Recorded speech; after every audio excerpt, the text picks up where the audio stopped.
며칠 전에도 말씀드렸듯이 여러분 이 에스라, 느헤미야 우리가 11월 달에 에스라서를 받고 학개, 느헤미야 이렇게 쭉 한 달 안에 같은 시대에 살아나갔던 그 사람들의 이야기들을 한 주제를 가지고 쭉 살펴봤는데 에스라, 느헤미야는 우리 성경에 한글 성경에는 떨어져 있는 책이지만 원래 히브리 성경에는 붙어 있는 글이라고 말씀을 드렸습니다.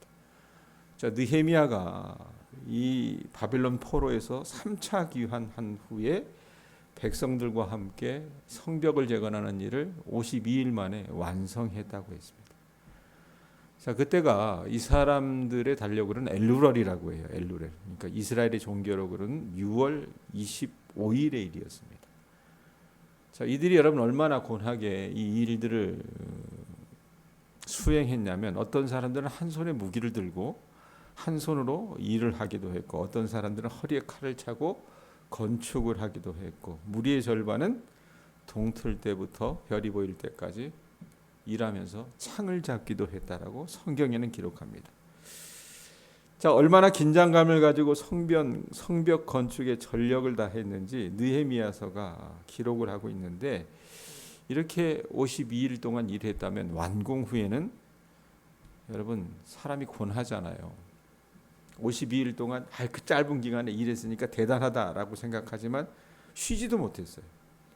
그러면 충분한 휴식을 줘야 되는 거 아니냐 이렇게 생각할 텐데 백성들은 성벽을 완공하고 나서 5일 정도 지난 후에 7월 1일에 예루살렘 성 수문학 광장에 모여들었어요. 그들이 모여들어서 여러분 한 일이 뭐였습니까? 우리가 말씀을 며칠 동안 읽어나갔지만 학사 에스라에게 율법책을 들려달라고 청했다 그 말입니다. 자, 왜 이런 마음이 들었겠는가? 우리가 여러분 수요일 저녁에 같이 나눌 때 그건 하나님께서 주신 말씀이다라는 얘기를 했어요. 어떻게 보면 여러분 9장의 말씀은 반성문인 것도 같아요. 근데 우리가 학교 다닐 때 여러분 사고 좀 친 분들 계십니까? 뭐 한 중학교, 고등학교 때는 한참 이 아이들이 질풍노도의 시기라 그래서 어디로 튈지 모르잖아요. 그러다 보면 선생님이 깨닫게 하려고 매를 댈 때도 있고 반성문 쓰라고 할 때도 있는데 대부분 그 반성문 쓸 때 여러분 기억은 어떠셨어요? 마음에서 우러나오는 반성문을 쓰지 않거든요. 억지로 씁니다. 근데 이 지금 이 유다로 귀환한 이 포로들의 반성문은요 그런 것과는 달랐다고 말입니다. 철저한 어떤 회개의 밑바탕이 된 것을. 자기들의 조상은 하나님을 배반했고 하나님께서는 택한 백성을 회복시켜 주셨던 그 일, 언약의 신실함을 그들이 몸소 경험을 했어요. 은혜라고 하는 걸 경험을 했다고 말이에요. 어떻게 이런 일이 있을 수 있지? 우리는 포로였는데. 그리고 남유다가 패망한 후에 약 140년의 세월이 흐르고 나서 하나님께서 이스라엘을 긍휼히 여기시고 성전을 재건한 일 이후에 성벽 재건까지 이루게 하셨으니까 이건 어떻게 해요? 정말 믿겨지지 않는 일이라고 말입니다. 그래서 백성들이 이 일을 이루신 것은 하나님 한 분밖에 없어라고 하는 것을 깨닫고 하나님의 말씀을 잘 들어야 되겠다. 지켜야 되겠다라는 생각이 들어서 에스라를 통해서 율법책을 통해 말씀하시는 하나님의 음성을 듣기를 원했던 거라 그 말입니다. 자, 하나님의 말씀인 율법책을 낭독하는 이 에스라를 통해 에스라의 목소리를 통해 하나님의 음성을 이 백성들이 들었어요. 듣게 되니까 말씀을 듣고 여러분 말씀이 주는 효용성이 뭡니까? 우리가요 하나님의 말씀을 있는 그대로 듣게 되면 어떻게 해요? 말씀이 거울이 돼요. 그래서 그 거울로 우리의 현실을 우리가 살아가는 우리 인생을 어떻게 들여다보게 된다고 말이에요. 그러면 우리 안에 회개가 일어나요. 왜? 말씀의 거울을 가지고 보기 때문에. 그래서 하나님의 뜻의 신비를 깨닫고 우리가 그 앞에서 자복하고 깨닫고 울지 않을 수 없었다 그 말입니다. 왜? 하나님의 말씀은 살았고 운동력이 있어서 하나님 백성의 폐부, 이 심부를 찌르기 때문에 그렇다고 말입니다. 그래서 이들이 어떻게 했어요? 율법을 듣는 중에 우리가 이제껏 모세의 율법을 갖고 있었음에도 불구하고 초막절을 지키지 않았구나라고 생각을 해서 여호수아 이후 1000년 만에 초막절이라고 하는 절기를 지켰다 그랬어요. 초막절은 여러분 우리로 얘기하면 추수감사절 정도 되는데 이 사람들은요, 우린 추수감사절 딱 하루 지키잖아요. 그게 아니라 자기네들 달력으로 7월 15일부터 7일간 일주일 정도의 절기를 지켰어요. 초막절을 지키면서 이들이 여러분 무엇을 기념했느냐면 그 절기를 통해 약속의 땅, 구원으로 인도하시는 그 여정에서 베풀어 주셨던 하나님의 은혜에 감사하는 시간을 이들이 가졌었다 그 말입니다. 그걸 그들이 어떻게 다시 재현하는 거예요. 그러고 나서 7일 동안 매일 율법책을 통해 말씀하신 하나님의 말씀을 듣고 마지막 8일째에 성회를 열었어요. 하나님의 말씀은 여러분 들으면 들을수록 그 신비를 깨닫게 되는 어떤 그런 특성이 있어요. 그래서 백성들이 초막절 성회를 마치고 일상으로 돌아가야 되는데 돌아가고 싶지 않은 거예요. 그래서 이틀 후에 7월 24일에 다시 모여가지고 했던 게 뭐냐면 어제 우리가 여러분 말씀의 초두를 살펴봤지만 금식하며 굵은 베옷을 입고 티끌을 무릅쓰며 자신의 죄악과 조상들의 허물을 하나님 앞에 자복을 했습니다. 그리고 하나님의 이름을 찬양했죠. 그리고 율법을 지키기로 맹세하는 언약갱신을 하게 되는데 그 언약갱신을 하기 전에 이들이 했던 게 뭐냐면 자기들 조상의 역사, 또 자기들의 역사를 한번 되돌아본 거예요. 그래서 오늘 본문은 그 되돌아본 역사 가운데 가나안 정복을 회고하고 가나안 정착 이후에 불순종으로 인해서 자기 조상들이 징계받은 일에 대해서 반성하고 회상하는 글이라고 보시면 될 것 같아요. 22절 보세요. 22절. 자, 또 나라들과 족속들을 그들에게 각각 나누어 주시며, 누가 나누어 줬다는 얘기예요? 하나님께서 그들에게 각각 나누어 주시며 그들이 시혼의 땅 곧 헤스본 왕의 땅과 바산 왕 옥의 땅을 차지하였나이다. 이렇게 얘기해요. 이스라엘 백성들이 모세의 어떤 지도를 따라서 그들이 가나안 땅에 들어가기 전에 이 요단 동편에서 정복한 이야기에 대해서 지금 얘기를 하고 있는 거예요. 본격적인 가나안 입성 전에 모세가 생존해 있었을 때에 이스라엘이 말씀해 보면 바산 왕 옥과 헤스본 왕 시온을 정복하게 된다고 말입니다.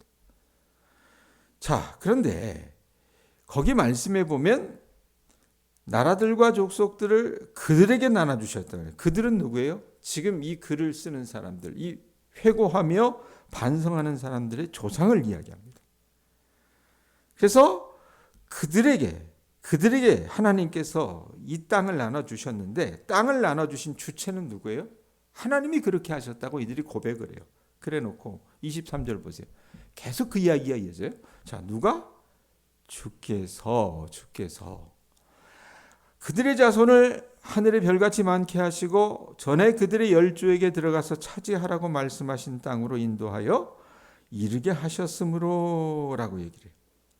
하나님께서 이스라엘 자손을 하늘의 별같이 많게 하신 것은 창세기 15장 말씀에 하나님이 아브라함을 데려다가 이 맑은 밤하늘을 보여주시면서 약속하셨던 거예요. 그걸 성취해 주신 거라 그 말입니다.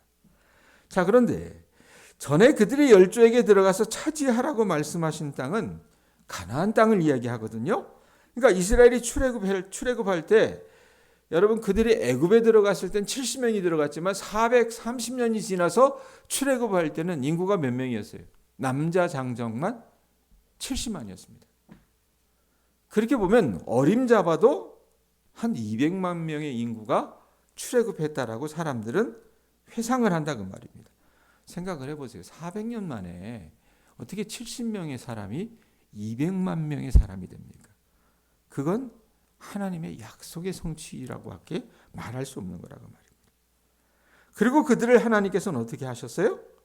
하나님의 때가 되어서 약속의 땅 가나안으로 인도하신 거라고 말이에요. 그래 놓고 24절 보세요. 이제 회상을 계속해요. 그 자손이 들어가서 땅을 차지하되 주께서 그 땅 가나안 주민들이 그들 앞에 복종하게 하실 때, 자, 이들의 힘과 이들의 용맹으로 그 땅을 차지한 게 아니라 말씀해 보면 뭐라고 얘기해요? 들어가서 땅을 차지하되, 자, 누가? 주께서 하나님께서 그 땅 가나안 주민들이 그들 앞에 복종하게 하셨다라고 얘기해요. 그럴 때에 가나안 사람들과 그들의 왕들과 본토 여러 족속들을 또 뭐라고 얘기하십니까? 그들의 손에 넘겨 임의로 행하게 하십니다. 다 누가 하게 하신 거예요? 하나님이 하게 하셨다라고 얘기한다는 말입니다. 예? 이스라엘 앞에 그 가나안 주민들이 복종하게 하신 주체가 누구예요? 이들이 용맹해서, 이들이 여러분 굉장히 전쟁에 능한 장수였기 때문이 아니라 하나님이 그렇게 하셨고, 가나안 족속들과 왕들과 사람들을 이스라엘의 손에 넘겨주신 주체도 누구냐? 하나님이 그렇게 하셨다는 얘기입니다. 그러고 나서 25절 보세요. 이들이 본격적으로 가나안 땅을 차지하는데 그들이 견고한 성읍들과 기름진 땅을 점령하고, 여러분 견고한 성읍, 대표적인 여러분 성읍이 뭡니까? 여리고성이었어요. 여리고성은 교통의 요충지였고, 그 성이 성벽이 여러분 그냥 한 겹으로 되어 있는 게 아니었어요.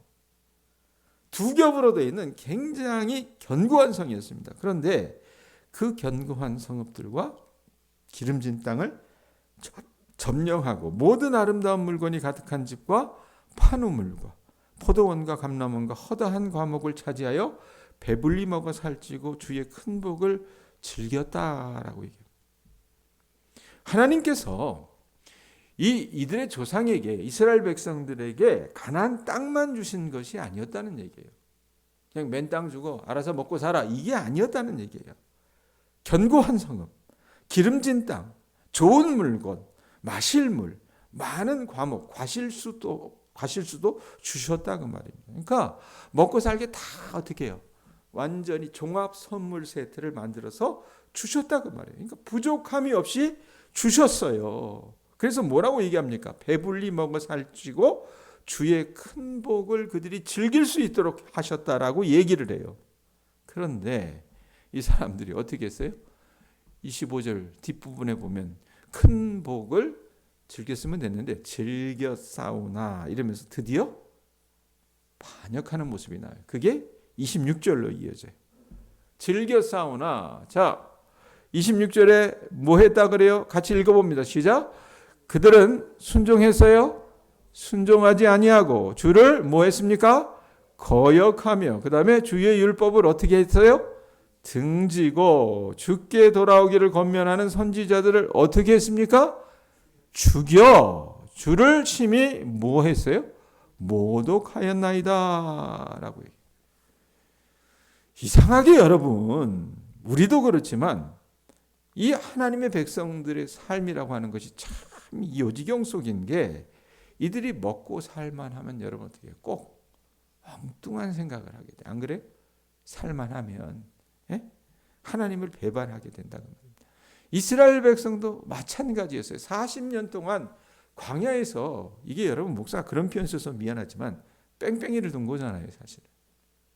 이들이 불순종했기 때문에 하나님께서 순종의 백성을 만드시기 위해서 그 척박한 가나안 땅에서 그들을 광야에서 훈련시킨 거라고 말입니다. 자, 그런데 광야와 가나안은 상대가 돼요, 안 돼요? 너무나도 다른 땅이에요. 말씀에 있었던 것처럼 여러분, 그 땅은 견고한 성읍도 있었고 기름진 땅이었고 좋은 물건, 마실 물, 많은 과실수들을 하나님께서 주셨다고 말해요. 그러면 그것 먹고 주님 오늘 하루도 감사합니다, 이랬어야 되는데 어떻게 했어요? 말씀해 보면 순종하지 아니하고 주 여호와 하나님을 거역하며 율법을 등지고 그들에게 오라고 권면하는 자들을 죽여서 하나님을 심히 모독했다고 말이에요. 자, 우리 같으면 가만히 내버려 둬요? 이걸 어떻게 참아요? 그럼 바로 회초리를 들든지 몽둥이를 들 텐데 하나님께서는 바로 벌을 내리지 않으셨어요. 그들이 돌아오기를 바라는 마음으로 선지자들을 보냈는데 오히려 그 선지자들을 죽이고 하나님을 반역하고 하나님을 모독을 해요. 여기까지입니까? 아니에요. 27절 보세요. 자, 하나님이 참다 여러분 인내심이 한계에 도달해서 어떻게 합니까? 그러므로 주께서 그들을 누구의 손에 넘겼대요? 대적의 손에 넘기사 그들이 곤고를 당하게 하심에 그들이 환난을 당하여 주께 부르짖을 때 주께서 하늘에서 들으시고 주의 크신 긍휼로 그들에게 구원자를 주어 그들을 대적의 손에서 구원하셨거늘. 징계하실 수밖에 없는 타이밍이었어요. 그래서 하나님이 그들을 사사기에 보면 대적의 손에 넘기심으로써 그들이 곤고와 환난을 당하게 하신 것이에요. 자, 곤고와 환난을 당하니까 이들이 어떻게 합니까? 아이고 나 죽겠소 라고 하면서 하나님 앞에 또 어떻게 해요? 찾아가요. 부르짖어요.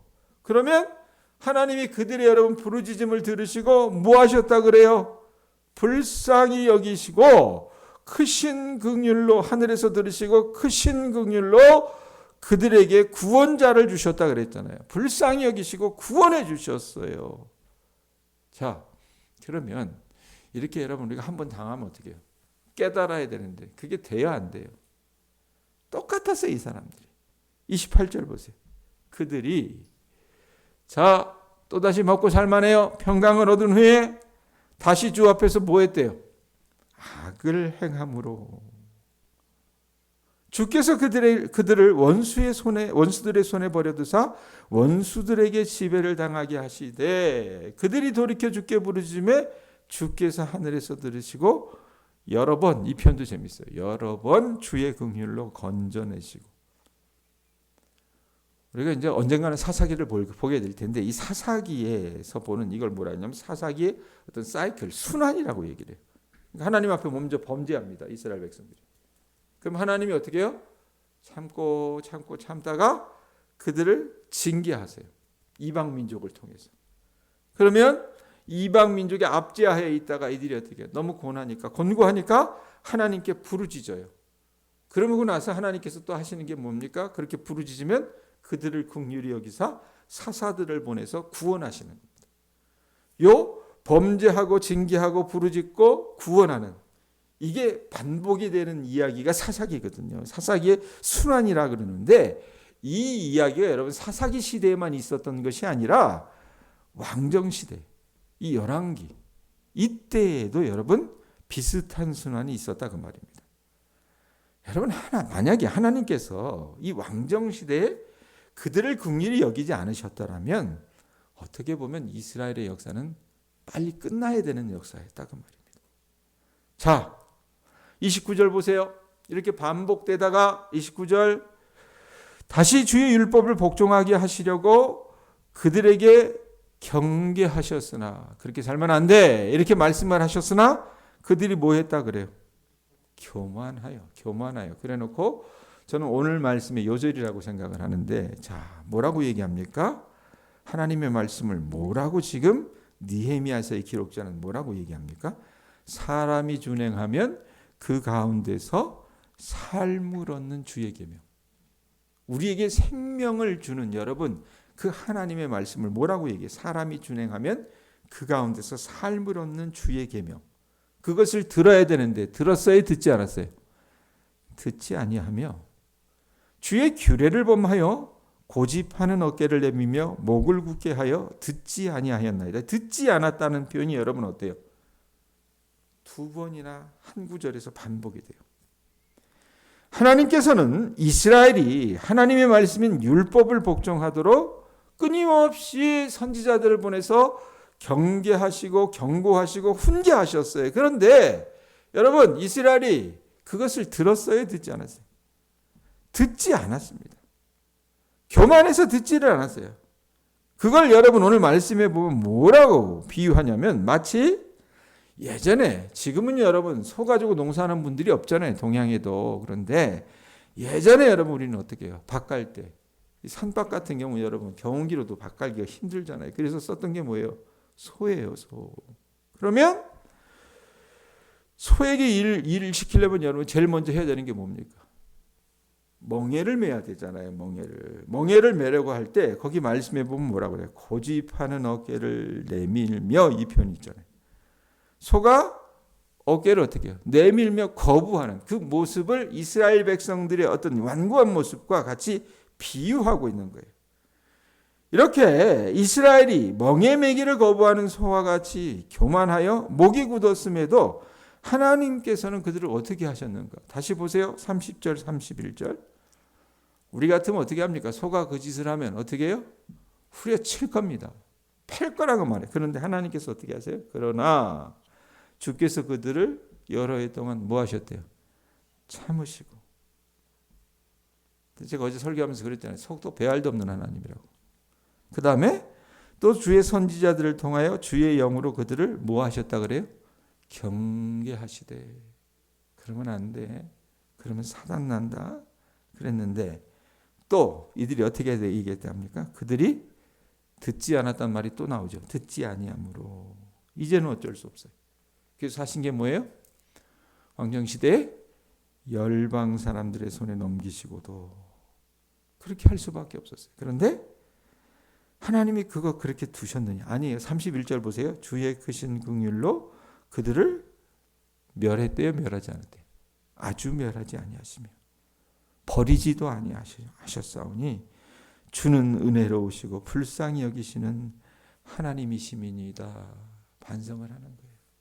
자기 조상들의 역사를 되돌이켜 보니까 이건 하나님이 잘못해서 그런 게 아니에요. 이 조상들이 교만해서 하나님의 말씀을 듣지도 않고 그들을 향해서 오래 참으시고 경계하시며 긍휼히 여기시고 불쌍히 여기시는 그 하나님이 그들을 기다려 주셨음에도 불구하고 그들이 어떻게 해요? 말씀을 듣지 않았던 거라고 말입니다. 결국에 이들이 순종하지 않자 하나님께서 이들을 열방의 손에 넘겨버리신 거예요. 그런데도 멸하지 않고 버리지 않으신 것은 말씀에 있는 것처럼 하나님은 어떤 분이라고 얘기합니까? 31절 끝에 뭐라고 얘기해요? 주는 은혜로우시고 불쌍히 여기시는 하나님이시기 때문이다 라고 얘기합니다. 자, 이게 여러분 오늘 우리가 읽은 말씀의 대략의 내용입니다. 느헤미야 시대에 이스라엘 백성들이 그 후손들이 금식하며 굵은 베옷을 입고 티끌을 무르쓰며 자기들의 죄와 조상의 허물을 자복한 것은 하나님의 말씀이 그들 심령에 비춰졌을 그때의 거울로 그들이 어떻게 해요? 그들의 죄뿐만 아니라 자기 조상들의 죄를 깨닫기 시작을 한 거예요. 그게 여러분 말씀이 주는 능력이라고 말입니다. 오늘 우리 교우들이나 저나 이런 말씀이 주는 그 은혜, 그 능력을 체험할 수 있게 되기를 주님의 이름으로 축원드립니다. 말씀 앞에 서 있을 때 어떻게 우리가 우리 자신을 객관적으로 살펴볼 수 있다고 말입니다. 그렇지 않으면 어떻게 해요? 요즘 시대의 사람들은 이때 사람들하고 비슷하게 해서 하나님께서 말씀하셨으나 듣지 않아요. 교만합니다. 예? 거역하고 예? 자기 하고 싶은 대로 살아요. 그것이 여러분 예수 믿는 사람들 뿐만 아니라 여러분 이 내란 이후에 벌어지는 여러 사건들을 한번 좀 보세요. 대표적인 게 뭡니까? 재판정에서 판사를 우롱하는 변호사들의 모습. 이거 어떻게 바라보세요? 죄를 짓고도요. 뻔하잖아요. 대통령이라고 하는 사람이. 자기 죄를 모면하기 위해서 윤석열 씨와 함께 했던 사람들이 어떻게 합니까? 자기 난처하면요. 아무 말 안 해요. 진술하지 않겠습니다. 기억나지 않습니다. 예? 그리고 변명을 둘러대요. 예수 믿는 사람이 하나님의 말씀을 듣지 않기 시작을 하니까 이제는 어떻게 해요? 믿지 않는 사람들조차도 이제는 도덕이고 윤리고 질서고 없게 되어버린 사회가 되어버렸다 그 말입니다. 이러면 나라가 어떻게 되는지 아세요? 제가 여러분 역사를 전공한 사람이잖아요. 나라가 망합니다. 그렇게 되면. 예? 곧 망합니다. 근데 이건 모르고요. 사람들이 어떻게 해요? 자기 하고 싶은 대로 산다고 말입니다. 이 대한민국이 여지껏 지탱될 수 있는 이유는 뭐냐?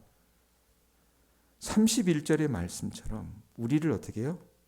불쌍히 여기신 하나님의 그 은혜 때문에 여러분 대한민국이 지탱되고 우리가 살아갈 수 있는 거예요.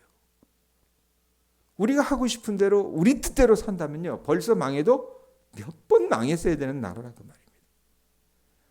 자, 그건 나라뿐만 아니라 우리들에게도 마찬가지라는 얘기입니다. 오늘 주신 말씀 여러분들 남에게 적용하지 마시고 저는 저에게, 우리 교우들은 우리 교우들 자신들에게 적용하실 수 있었으면 좋겠습니다. 그래서 우리를 불쌍히 여기시는 그 하나님의 말씀, 그 말씀 앞에 서서 사람이 준행하면 그 가운데서 생명을 얻는 주의 계명을 듣는 주의 자녀들 되실 수 있기를 주님의 이름으로 축원드립니다. 기도하겠습니다.